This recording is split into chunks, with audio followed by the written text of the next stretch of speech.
الحمد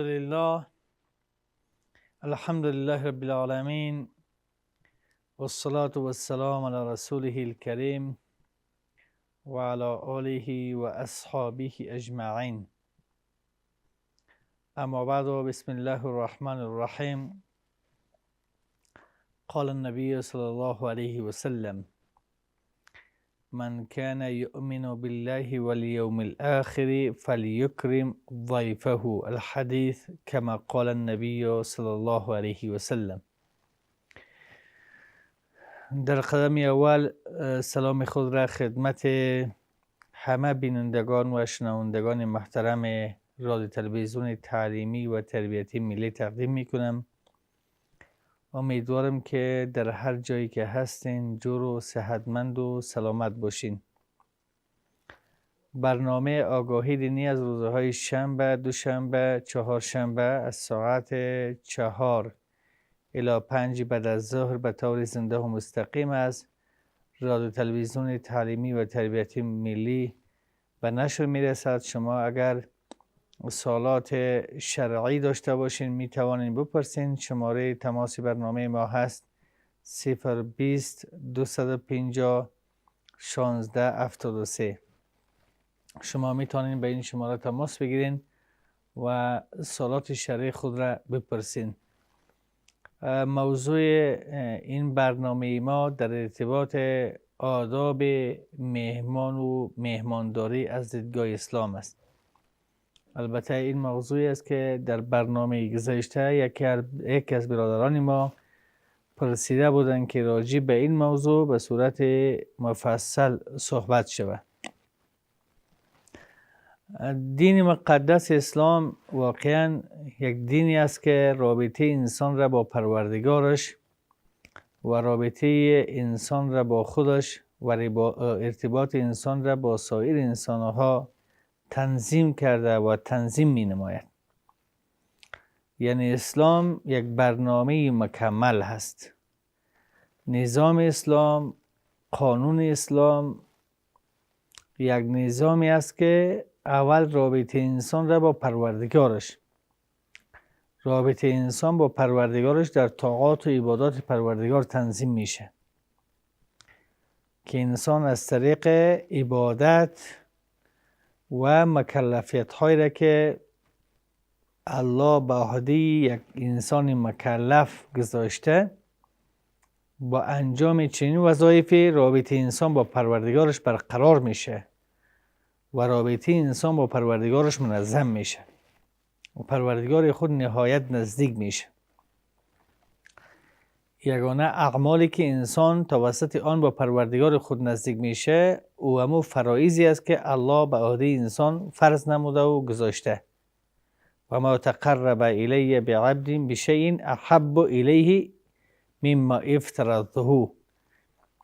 آنچه که بنده به من نزدیک می شود توسط فرایضی است که به عهده از او گذاشتم و فرض نمودم. یعنی با فرایض الله انسان با پروردگار خود نزدیک میشه.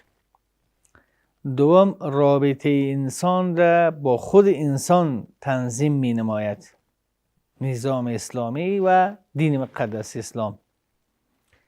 او برمیگرده و ارتباطش به خوردنی و به نوشیدنی هست. انسان چه قسم یک لباس بپوشد، نشست و برخاستش چگونه باشه که عزت خود را خودش حفظ بکنه. یعنی رابطه خود انسان با خود انسان خود را بشناسه و خودش انسان به خود عزت قائل باشه و خودش کار انجام نده که باعث استهزا و رشخندی دیگران قرار بگیره، که عبارت از اونمو اخلاق انسان است که از لباس پوشیدن تا رفتار و گفتار تا خوردن و نوشیدن، اینها همگی ارتباط خود انسان به انسان است. اسلام تنظیم کرده. و سوم، رابطه انسان با دیگر انسان ها که در معاملات و همچنان در عقوبات و همین گونه در اخلاق، در همسایه‌داری، در سفر، در داد و گرفت تنظیم میکنه. که انسان باید با دیگر انسانها رابطهش بسیار حسنه و نیکو و خوب باشه. یک انسان خوب را زمان شما میشناسین که واقعا آدم نیک خوبی هست که با شما همسایه باشه، با شما همسفر باشه، با شما داد و گرفت داشته باشه. خوبی از این شخص در این حالات بر انسان برملا میشه و آشکار میگرده. پس اسلام عزیز تمام برنامه‌های زندگی انسان را تنظیم کرده و اساس اعمال را برایش مشخص ساخته.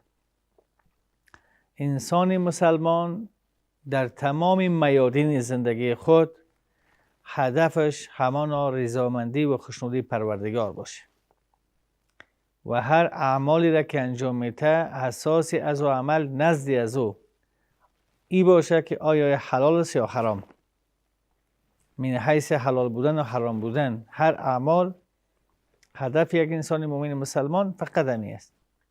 هر کاری را که انجام میده فقط در فکر ازی است که آیا به این کار من در انجام دادن من آیا الله از من راضی هست یا ای که الله از من ناراض است. یک نفر در جای افتیده یک نفر غیر مسلمان میآید از دستی از او میگیره او را بالا میکنه از زمین استادش میکنه فقط به حیث ازی که یک انسان است. السلام علیکم ورحمت الله. بله میشنوین؟ بله بفرمایید. الحمدلله زنده باشید. شکر. بله بفرمایید. برنامه اسلامی است.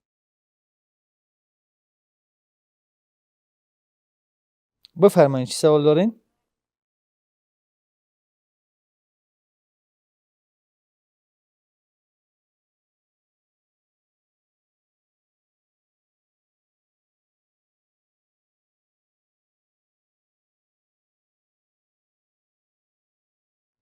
درست است معلومه. شکر.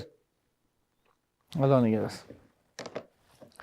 یک انسان جای افتیده یک کس غیر مسلمان است میاد از دستی از او را میگیره استاد میکنه به عنوان از این که به عنوان بشر دوستی و به عنوان همون انسان بودنش. مگر یک مسلمان میآید و همین شخص از زمین میبرداره مگر به خاطر چی؟ به خاطر رضایت الله متعال. اینمی که این شخص از زمین از دستش میگیره بالاش میکنه چون نیتی از این هدف رضای الله متعال است. الله سبحانه و تعالی بله از این اجر و پاداش نصیب میگردونه و همین کارش برش عبادت است. پس انسان مسلمان در تمام امورش فقط رضای الله را میبینه. پس موضوع امروزی ما هم در ارتباط مهمان و مهمانداری و آداب مهمان است. یک کسی هم مهمان خود را عزت میکنه، اکرام میکنه، عزت میکنه، احترام میکنه به خاطر از اینکه الله سبحانه و تعالی از من راضی باشه. چون که مسئله مهمان و مهمانداری از حضرت ابراهیم علیه السلام شروع تا خاتم النبیین همگی به مهمان اکرام میکردن، عزت میداشتن و خصوصا در ارتباط داستان و قصه هایی که در ارتباط حضرت ابراهیم علیه السلام میآید که دو ملائکه آمدن بودن به شکل انسان به خانه حضرت ابراهیم بدون از اینکه کلام پرسان بکنه رفت گاوی را ذبح کرد و او را پخته کرد و آورد به دسترخوان انداخت تا اینکه اونها نوش جان کنند. یعنی بدون که خودشان شخصا خودشان بنفسهی رفتن چنین کار را کردن، دسترخوان هموار کردن، غذا را آوردن پیش از اینا. یعنی این مهمان و مهمان نوازی حتی از انبیا علیهم السلام مونده که خودشان به مهمان بسیار اکرام و عزت میکردن و خود جناب محمد رسول صلی الله علیه و سلم همین شکل. مثلا یک شب از شبها یکی از شبها شخصی برشان مهمان آمد، کسی روان کرد که در خانه چیزی هست، گفتن نه چیزی نیست در خانه.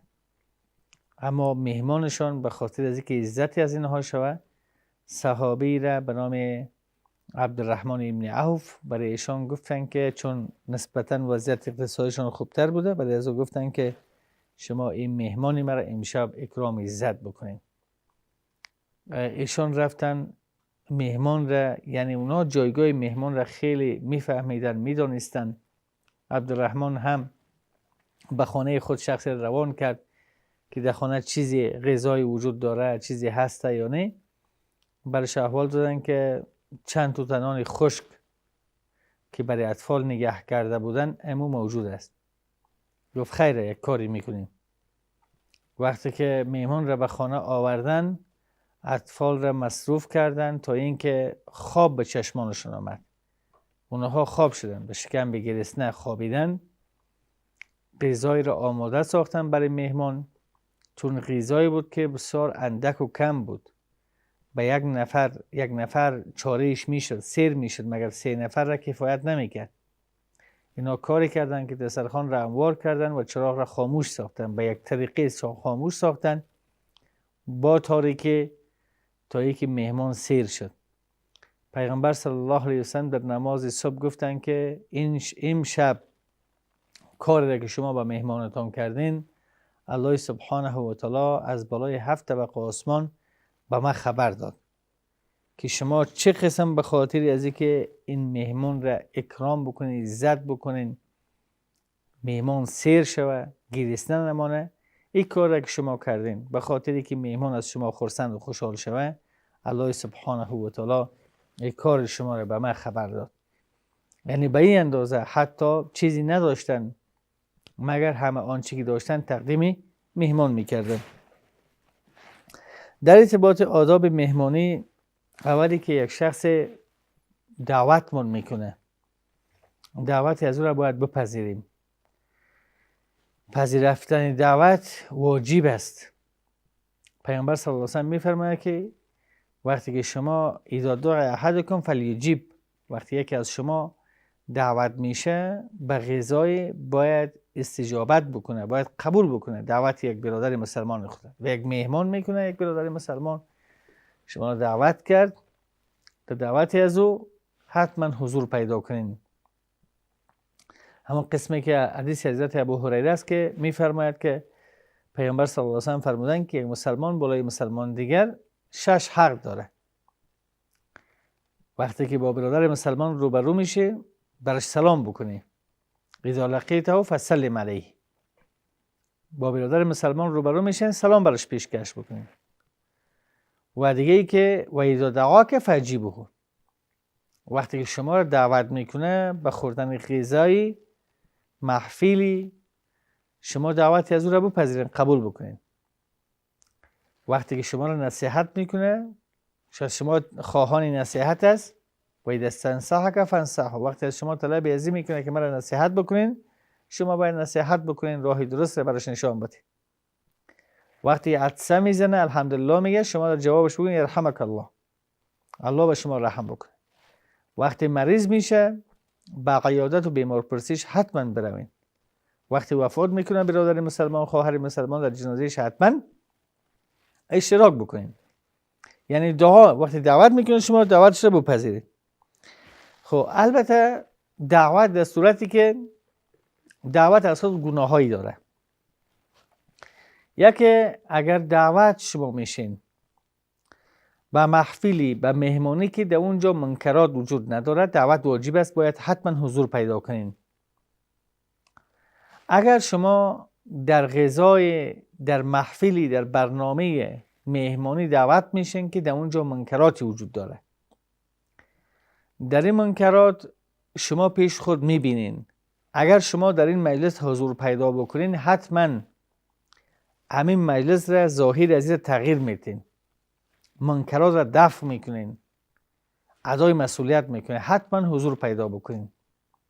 اگر در صورتی که شما میدانین، میفهمین که اونجا گپ شما را کسی گوش نمیگیره، حتی خوف و هراسی از این میره که شما تحت تاثیرات منکرات قرار بگیرین، در این صورت یعنی این دعوت را شما نمیپذیرین، قبول نمیکنین. و دیگری که دعوت یکی به صورت عام است، یکی به صورت خاص است. مثلا در صفحات اجتماعی یک کسی یک کار را میمونه که از عموم مسلمان‌ها فلانی روز یا مثلا از عموم مردم قریه ما کارت نوشته میکنه خدمت عموم اهالی فلانی منطقه به روز فلانی شما همگی دعوت ولیمه یا عروسی هستین. در اینجا نام از شخصی گرفته نشد و صورت عمومی است.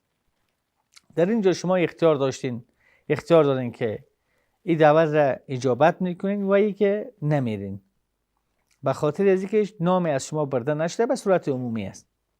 یا همین گونه در یک مجلس یک کسی میگه برادرها همگی فردا شما دعوت هستی، نام برده نمیشه، همگی به صورت عمومی است. در اینجا شما اختیار دارین که این دعوت را میپذیرین یا نمیپذیرین، گناهی برای شما نیست. که تعداد از این مجلس میره، اگر تعدادی هم نمیره گناهی برش نیست. اما اگر در صورتی که نام شما خواست ذکر میشه و همونطوری گفتیم منکراتی نباشه، شما حتما حضور پیدا بکنید.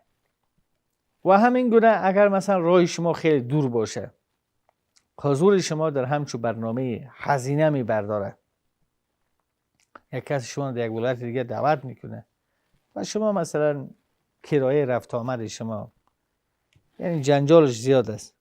در این ارتباط الله متعال انسان را از توانش بالا مکلف نساخته و حضور شما در همچو محافل انشالله به شما گناه نیست، به خاطر از اینکه خیلی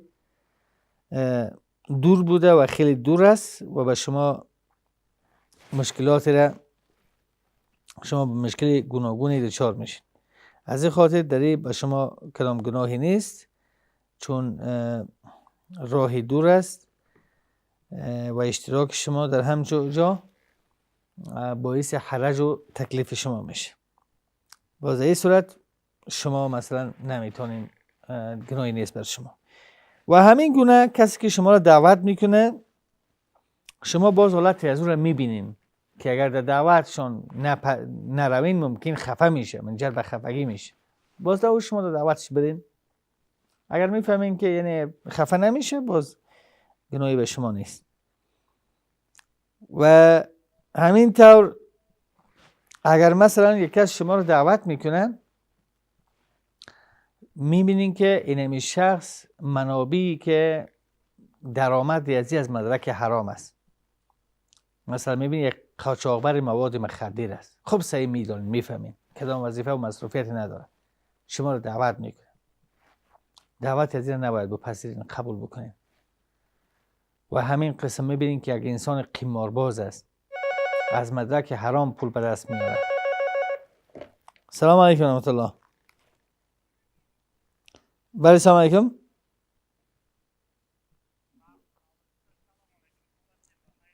زنده باش، تشکر برادر گرامی، بفرمایید.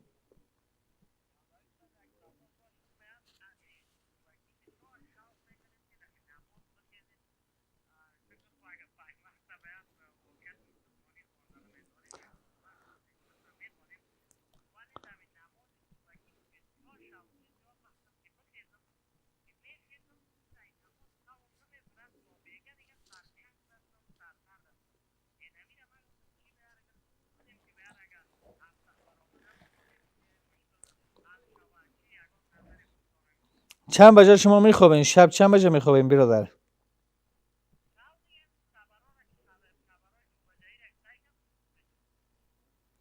درست است، معلومات میتونم برد. تشکر برادر. الله شما خیر ده باشید. یعنی شما اگر میفهمین که کسی که شما رو دعوت میکنه منابعی درآمدی از او از مدرک حرام است، شما همچون دعوتی را نپذیرید. یعنی براتون مشخص است، معلوم است که این شخص راههایی که پول و پیسه پیدا میکنه راهی نامشروع است. خب براتون معلوم است، مشخص است. در همچون محافل، در همچون برنامه اشتراک کردن برای شما جایز نیست، به خاطر از اینکه شما خوب درست میفهمین و میدانین که این شخص مدارکی از پول و پیسه را که در مهمانی مصرف میکنه از راه‌های ناجایز و از راه‌های غلط است. پس برای یک مسلمان متقی و پرهیزگار نان مشکوک را نباید استفاده کنه و بخوره. اگر مثلا یک شخصی دعوت کرد، خب انسان توانست در دعوت هذه را پذیرفت، چه مدتی باید در خانه شخص دعوت شده، در شخص دعوت کننده در خانه از این انسان باقی میمانه؟ خب اما طوری که پیغمبر صلی الله علیه و آله در حدیث فرمودن که الضیافت و ثلاثه ایامین، ضیافت و مهمانداری تا به 3 روز است. روز اولش واجب است، روز دومش سنت است، روز سومش صدقه است. این تا 3 روز، تا 3 روز یعنی یک نفر در خانه شما وقتی می باشد او مهمان شما هست و اکرام و عزتی از او بالای شما لازم است. یعنی تا 3 روز مهمان نوازی تا 3 روز است و یک شبانه روز جایزی او است و جایز نیست برای هیچ مسلمانی که نزد برادرش اقامت بکند تا حدی که او را به مشکل مواجه بسازد. یعنی 3 روز، یک روز دیگه اضافه 4 روز. از این بیشتر برای هیچ مسلمان روا نیست، جایز نیست که برادر مسلمان خود را به تکلیف و به زحمت بسازه و نزد از او اقامت بکنه 10 روز یا 15 روز، بلکه باید که حال و احوالی از او را هم در نظر بگیره تا به 3 روز، مگر در صورتی که صاحب خانه مهمان را زیاد یعنی باعث شود که باید شما باشید. مثلا کسی از یک ولایت دوردست آمده و صاحب خانه هم دوست داره که باید اینجا بیشتر بمانه، مثلا یکی از جمله بسیار نزدیکایش است، یعنی در صورت، اما در صورتی که از طرف میزبان صاحب خانه انسان میهمان خودش میبینه که یعنی باعث نمیشن که شما اینجا باشین و در این حال میبینن که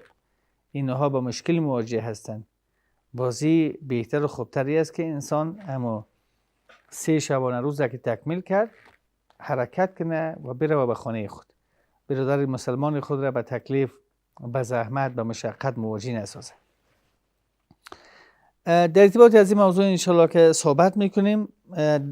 3 سوالی که پرسیده شده، سوال را جواب میتیم. یکی که یک بیننده ما سوال کردن و گفتن که شخصی از پشت تلفن به خانه خود طلاق گفته در حالت عصبانیت. ببینین طلاق از لحاظ الفاظ یا به اعتبار کنایه یا صراحتاً 2 قسم است. یکی طلاق تصریحی است و یکی هم طلاق کنایتاً کنایی. طلاق کنایی است که یک کسی به خانه خود میگه که برو به خانه پدر خود، یا برو خدمت مادر خود را، به خدمت مادر خود برو، یا برو رنگ تو را نبینم. الفاظهای را استفاده و استعمال میکنه که معناهای متعددی داره. اگر این شخص نیتش طلاق نباشه طلاق واقع نمیشه، چرا که الفاظ کنایی است. دوم طلاق صراحتاً است. شخص کلمه طلاق را استعمال بکنه، آنچه که در عرف معنای طلاق میده.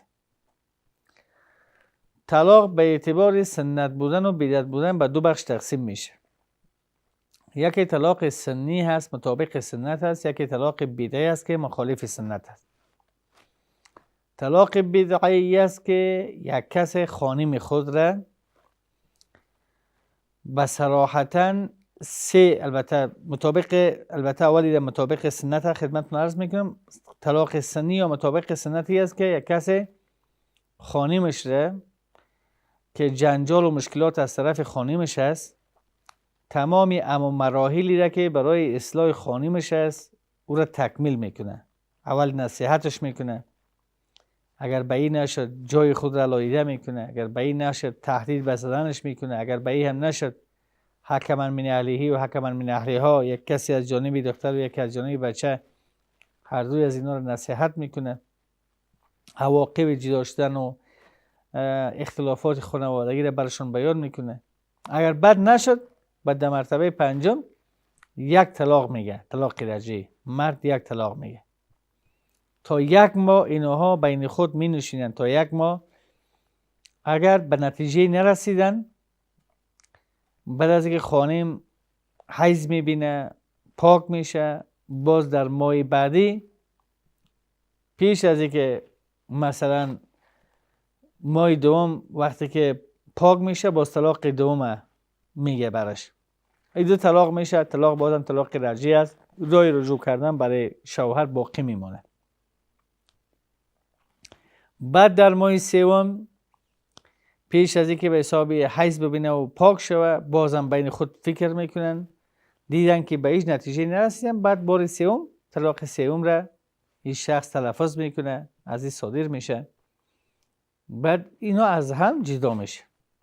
این طلاق مطابق سنت است، یعنی زمان خیلی زیادی را در بر میگیره تا اینکه اینها مشکلاتی که دارن مشکلات خود را برطرف بکنن، به یک نتیجه برسن. چرا که بعضی کسا زود عجلتاً اراده و تصمیم میگیره، باز پسان پشیمان میشه. طلاق بدعی طلاقی است که یک شخص خانم خود را جا به جا به یک مجلس 3 طلاق میده. 3 طلاق، 4، 5، 6 طلاق. یا اینکه خانمش حامله هست طلاق میده، یا خانمش در حال حالت ماهوار است طلاق میده. یعنی طلاق از این شخص واقع میشه مگر طلاق دهنده گناهکار است، به خاطر از اینکه این شخص عجله کرده. باید یک طلاق میگفت، 2 طلاق میگفت، اما طلاق سوم نمیگفت. و یا اینکه خانمش یک بار طفلش تولد میشه دولت حامله بودن طلاق نمیداد. خب طلاق از این شخص پذیرفته میشه و قبول است مگر شخص طلاق دهنده گناهکار است، شخص شوهر گناهکار است.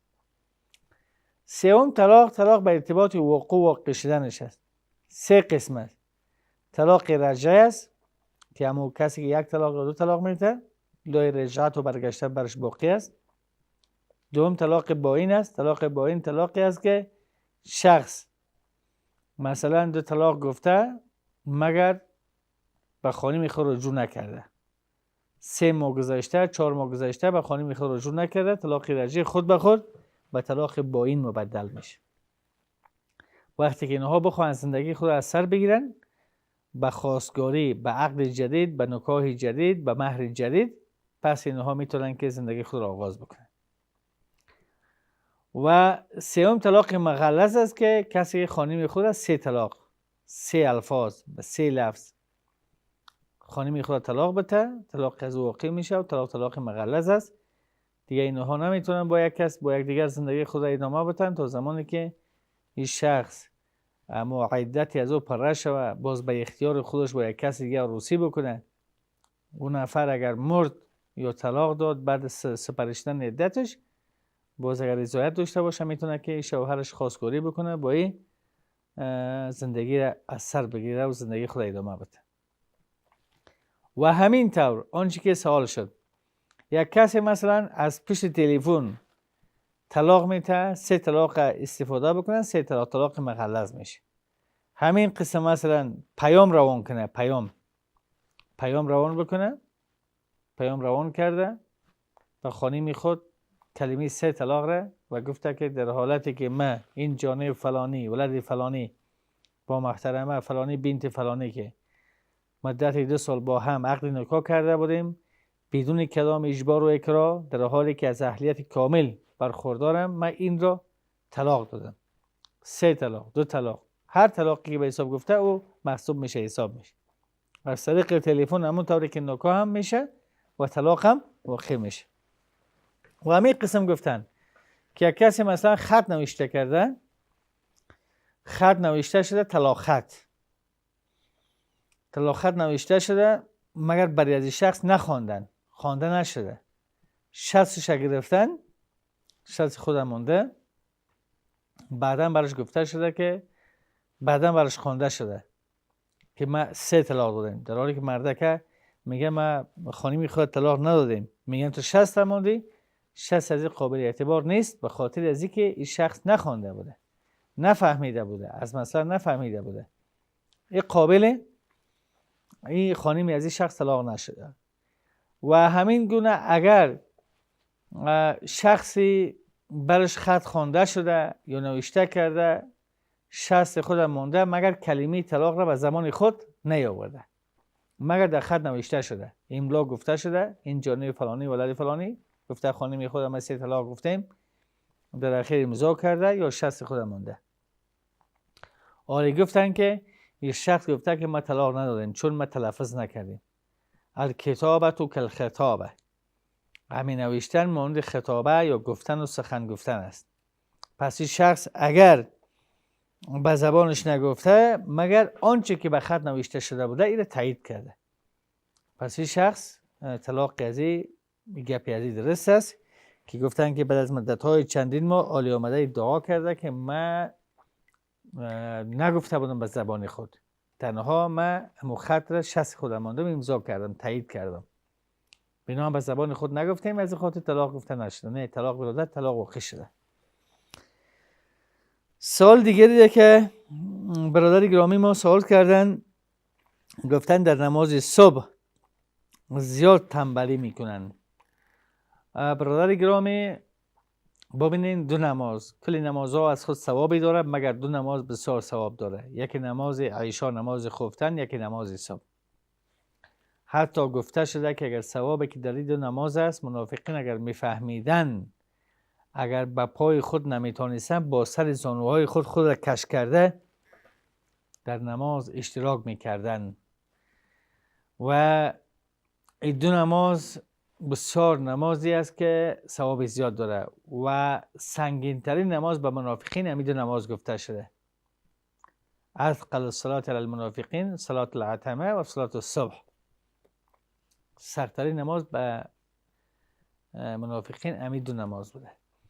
پس انسان مومن مسلمان باید کوشش بکنه که در این نمازها از پیش نروه و نماز را باید در وقتش بخونه. و دیگر برادر شما ببینید که در شب روزی که ما و شما قرار داریم، شما 9 بجه میخوابین، نماز صبح هم مثلا 10 کم 5 کم 6 6 و 10 6 و 15 در هر جا خوانده میشه.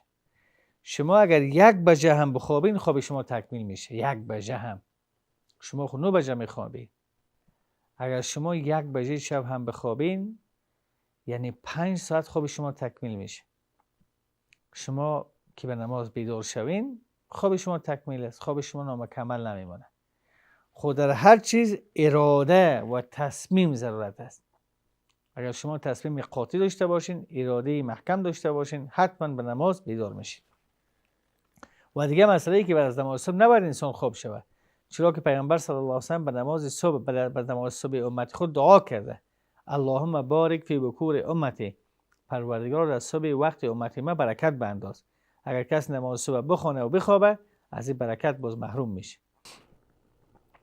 سوالی را که یک برادر ما پرسیدن، گفتن که با خانمشون جنگ جنجال داشتن، جنگ جنجال کردن و در جنگ جنجال شوهر به خانم خود گفته که اگر این قضیه را به حوزه بکشانی و مردم را خبر بکنی از این قضیه تو سر ما 3 سنگ طلاق باشی.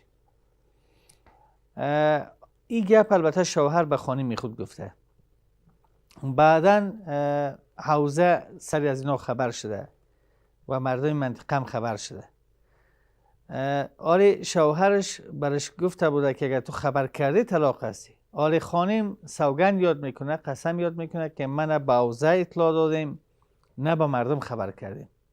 قسم میخوره چون مردم خودش دیگه فهمیده سر صدایشان بلند شده، حتما همسایه خبر شده و به مردم اطلاع داده، به پلیس و حساب اطلاع دادن.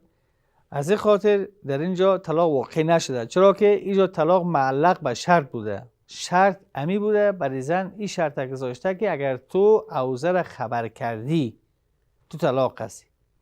مگر زن سوگند یاد میکنه که ما اصلا نه به حوزه رفتیم نه کسی را زنگ زدیم اصلا به کسی خبر سوگند یاد میکنه. وقتی که سوگند یاد کرده اینجا شرط تحقق پیدا نکرده. یعنی شرط همین بوده که زن خبر نکرده بلکه مردم خبر شده، کسی دیگه خبر کرده. بنابراین اینجا برادر گرامی این طلاق واقعی نشده و طلاق درست نیست و زندگیتون شما ادامه بدید.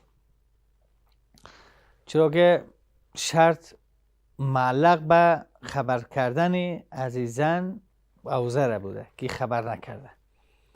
و یک نکته را خدمتتون عرض کنم که مسئله طلاق همو خط سرخ زندگی انسان است، باید به اون نزدیک نشود. چرا پیغمبر صلی الله علیه و سلم میفرماید که ثلاث جدهن جد و هزلهن جد. سه چیزی است که حتی مزاحی از او هم به واقعیت مبدل میشه. از جمله همین مسئله طلاق است. اگر کسی مزاحاً هم خانم خود طلاق بده، طلاق واقع میشه. که بعد پسان میگه که والا من نیت نداشتم. اصلا هیچ نیتی در این معتبر نیست. اما که گفته طلاق هستی، طلاق واقع میشه. بنابراین در این بسیار متوجه باشیم. امی صلاحیت طلاق به دست مرد داده شده به خاطر صبور بودن مرد است. صلاحیت طلاق به دست زن داده نشده. چرا زن نمیتونه این صبر و حوصله و تحملش نداره. مرد به خاطری که صبور است، با صبر است، میتونه که سختی ها را متحمل شه. از این خاطر باید انسان کوشش بکنه که یگان راه های دیگری را، یگان سوگنده هایی که باز کفاره می داشته باشه، اما کلمه طلاق هیچ وقت به زبان خود نیاره. یعنی بعدا باز پشیمان میشه. والا زندگی ما چی میشه، اولادای ما چطور میشه. و دیگه مسئله ده که این بیننده ما مطرح که گفت دولت عصبانیت بوده. عصبانیت خب اصلا همی که طلاق واقع میشه وقتی است که انسان عصبانیت میشه دیگه، عصبانی میشه، قهر میشه. گرچه علما این قهر یا عصبانیت را به دو بخش تقسیم کردن.